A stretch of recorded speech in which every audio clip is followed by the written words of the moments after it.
والد साहिब को रिटायरमेंट के बाद जो रकम मिली उन्होंने इससे एक मुतवस्सित इलाके में छोटा सा घर खरीद लिया। रकम खतीर ना थी, लिहाजा क्वार्टर नुमा घर ही मिला। सिर्फ 5 मरले रकबा था। अम्मी ने अपनी जन्नत के कर इसी पर शुक्र किया कि किराए के घर से तो नजात मिल गई थी। इत्तफाक से यह मुतवस्सित इलाके का आखिरी मकान था जो सुर्ख ईंटों से बना हुआ था। इसके साथ ही पोश इलाका शुरू होता था जहां बंगले बने हुए थे और शानदार कोठियां कतार दर कतार सर बुलंद किए खड़ी थीं। गोया उन पर शको बंगलों के पहलू में हमारा गरीब खाना हमको अपनी गरीबी का हर वक्त एहसास दिलाया करता। मैं अपने सहन से और कभी छत से इन आलीशान घरों को हसरत से तकती। सोचा करती अल्लाह, ये अमीरी और गरीबी की तफरीक इस कदर ज्यादा क्यों है कि कहीं तो झोंपड़ियां और कहीं सर छुपाने को हम जैसे तंग और कम हैसियत मकान के जो गुर्बत का इश्तिहार नजर आते हैं। जब फारिग होती अपनी छत पर जाकर बराबर वाले बंगले का नजारा करती जिसका लान और वसी बरामदे हमारी छत से नजर आते थे। अफसोस ये बंगला खाली पड़ा था, न जाने इसके मकीन कहाँ चले गए थे। दुआ करती थी कभी तो इसके मकी पिल भर को आ जाएं और इस जगह को आबाद और पर रौनक कर दें। कभी तमन्ना होती कि ये बंगला अंदर से देखूं कि कैसा बना हुआ है। हसरत करने लगती काश एक बार उसके अंदर जा सकती। अबू सरकार के मामूली मुलाजिम रिटायर हुए थे। उम्र भर एक छोटे से सरकारी क्वार्टर में रहे थे। किस्मत ने अब अपना घर दिया भी तो 5 मरला का क्वार्टर जैसा ही था। बंगले को अंदर से देखने की तो हसरत ही रही। दिन गुजरते गए। नया महल्ला अब नया न रहा था मगर बराबर वाला खूबसूरत बंगला अभी तक मेरे लिए अजनबी था। ये आबाद भी ना था कि अंदर जाने का मौका मिलता। एक रोज अचानक खुशी मिली। छत पर गई तो बंगले में लोग चलते फिरते देखे। खाली मस्कन आबाद हो गया था। मेरी हम उम्र एक लड़की गालिबन अपनी बड़ी बहन के साथ बरामदे में खड़ी नजर आए। इनकी मां लान में कुर्सी पर बैठी थी। मेरी हम उम्र लड़की की नजर यकबारगी हमारी छत की जानिब उठ गई। मुझे झांकते पाया तो मुस्करा दी और हाथ के इशारे से कहा, आ जाओ। मेरी बाछें खिल गईं, खुशी से निहाल हो गई। गोया देरीना आरजू बर आई थी। अब मैं इस हुसैन मकीनगाह के अंदर जा सकती थी। रिटायरमेंट के बाद अब्बा ज्यादातर बैठक में लेटे दीनी कुतुब का मुताला करते और उम्मी घर के कामकाज में मसरूफ रहती। मैंने उम्मी को खुशखबरी दी के बराबर में लोग आ गए हैं। वो बोले, तुम तो ऐसे खुश हो रही हो कि जैसे हमारे वाकिफ लोग आ गए हों। अरे भाई, वो बंगले में रहने वाले और हम इस छोटे से कम हैसियत मकान के मकीन, उनसे हमारी बराबरी कहाँ। वो अपनी हैसियत के लोगों से मिलेंगे, हमको क्यों मुंह लगाने लगे। माँ की बात सुनकर मेरा दिल बुझ गया। मजीद बात आगे की ना बता सकी। हैरत इस दिन हुई जब हमारा दर बजा और साथ वालों के घर की मुलाजमा ने आकर बताया कि आपके नए पड़ोसी मिलना चाहते हैं। कल शाम उन्होंने आप लोगों को चाय पर बुलाया है। अगले रोज हम खुश उनके घर गए। वाकई शानदार घर बना हुआ था। अंदर से जी चाहा खूब घूम फिर कर देखूं मगर लिहाज से जहां उन्होंने बिठाया था बैठी रही कि दोबारा आना होगा तो घर देख लूंगी। अभी तो उन लोगों से दोस्ती करना और उनको अपना बनाना था। शानदार बंगले में रहने वाले ये लोग सीधे सादे थे। बहुत खुश मिजाज और मिलनसार घुल मिल गईं। दोबारा आने को कहा। तब उम्मी ने भी को उनको अपने घर मदऊ किया। वो बोले, जरूर किसी मौके पर आ जाएंगे। दरअसल हम सादात फैमिली से हैं। पर्दे की वजह से औरतों को घर से निकलने की कम ही इजाजत मिलती है। इन बच्चियों का घर में पाबंद रहकर दिल घबराता है। मुझे भी घर की 4 दीवारी में रहने की आदत हो गई है। मेरे शौहर ने इनको आगे पढ़ने की इजाजत नहीं दी। कहीं आना जाना नहीं है। जहां पहले रहते थे वहां भी मोहल्ले में से ख्वातीन मिलने आ जाती थीं लेकिन हम नहीं जाते थे। बस सभी लोग हमारी मजबूरी को समझ जाते हैं तो खुद आकर मिल जाते हैं। मैं तो हर हफ्ते किसी न किसी मोहल्ले वाली को चाय वगैरह पर बुला लिया करती हूं ताकि तन्हाई महसूस ना हो। आपकी बच्ची को छत पर देखा तो मेरी बच्चियों ने कहा, उनको बिलाई सबसे नजदीकी घर है। ये हमारे करीब तरीन हमसाया हैं। आना जाना रहेगा तो रौनक होगी। उम्मी खुश हो गईं कि अच्छे लोग हैं। हमसाए अच्छे हों तो जिंदगी में आधी परेशानियां मांद पड़ जाती हैं कि बहर हाल में भी अकेली इकलौती थी। तन्हाई मुझे भी तंग करती थी। मैंने अपनी हम उम्र नूर से दोस्ती कर ली। वो अपने नाम की तरह उजली और नेक सीरत थी। इसकी बड़ी बहन का नाम कायनात था। इन दोनों बहनों ने अपनी सादगी और खुलूस की वजह से अमीरी गरीबी के सारे फासले खत्म कर दिए। वो मेरा और मैं उनका दिल ओ जान से ख्याल रखने लगी। नूर से मेरी उनसे बढ़ती गई। हमारी दोस्ती इतनी गहरी हो गई कि लोग हमको सगी बहनें समझने लगे। उनके वालिद तो बहुत बड़े रईस और जमींदार थे।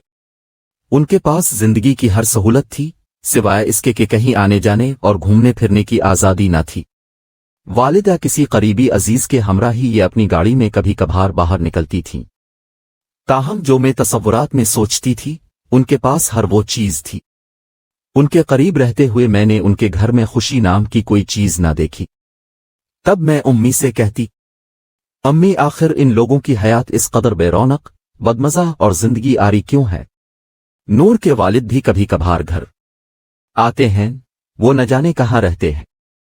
जब आते हैं उनकी बेटियां खुशी और शोखी से चहकती भी नहीं, बल्कि उनको सांप सूंघ जाता है। उम्मी ने कहा, हाँ बेटी, किसी को खुदा दौलत देता है और किसी को दिल की खुशियां दौलत से नहीं मिलते। देखो हम गरीब जरूर हैं, मगर हमारे घर में कितना सुकून है। हम अपनी खुशी से जीते हैं, ऐसे घट घट कर जल जल कर नहीं मरते। हमको अल्लाह ने ऐसी शानदार नेमतों से नवाजा है जिसका कोई मोल नहीं है। अम्मा का फलसफा गहरा था मगर मेरी समझ से बाहर था। वक्त गुजरता रहा, मैं अक्सर नूर के पास जाती। इसके वालिद तो बस हफ्ता में एक मुकर्ररा दिन आते, लिहाजा मुझे वहां आने जाने में कोई हिजाब ना था। उनका कोई भाई भी ना था।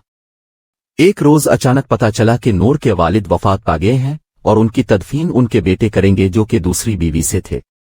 अब मामाहल हो गया कि वो कहाँ रहते थे और क्यों कम कम घर आते थे। वो दरअसल अपनी दूसरी बीवी और उसके बच्चों के साथ रहते थे और यहां बस हफ्ते में एक फेरा लगा जाते थे। इसी वजह से इस घर में सन्नाटा विराजमान था, जैसे उनसे खुशियों ने मुंह फेर लिया हो।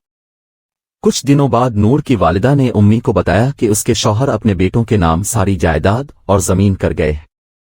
बेटियों को सिर्फ बंगला दे गए हैं, क्योंकि बेटियां पराया धन होती हैं और अराजी के मालिक तो बेटे होते हैं।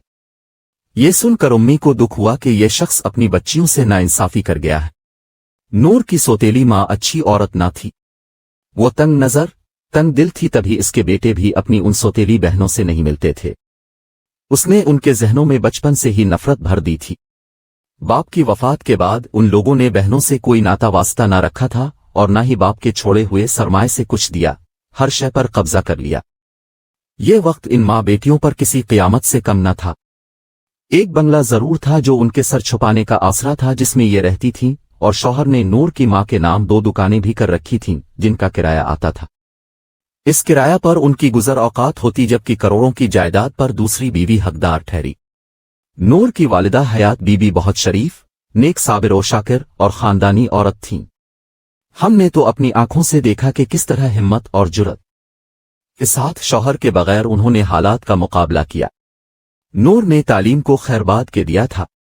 बाप की वफात के बाद इसे मां ने हिम्मत दिलाई और कॉलेज में दाखिल करा दिया, जबकि इसकी बड़ी बहन जो मैट्रिक पास थी वो घर बैठ गई थी। मेरे वालिद साहिब का महकमा सेहत में काफी असर और रसूख था। उन्होंने कोशिश करके कायनात को हेल्थ विजिटर का कोर्स करा दिया ताकि वो मां और बहन की कफालत कर सके। पहले जो सहूलतें मुयस्सर थीं, एक करके खत्म हो गईं। नौकर ड्राइवर सब साथ छोड़ गए। मैंने इनकी जिंदगी के बदलते मनाजिर से बहुत कुछ सीखा और सबक हासिल किया।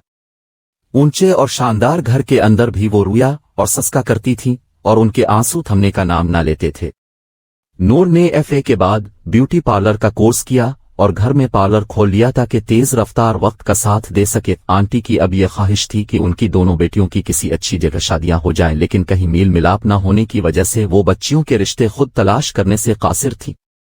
उन्होंने महल्ले की एक खातून से जिक्र किया और इस औरत ने एक रिश्ता कराने वाली को उनके पास भिजवा दिया। इस औरत के तवस्सुत से एक रिश्ता आंटी को बेहतर लगा। लड़का वकील था और अच्छा खासा कमा लेता था।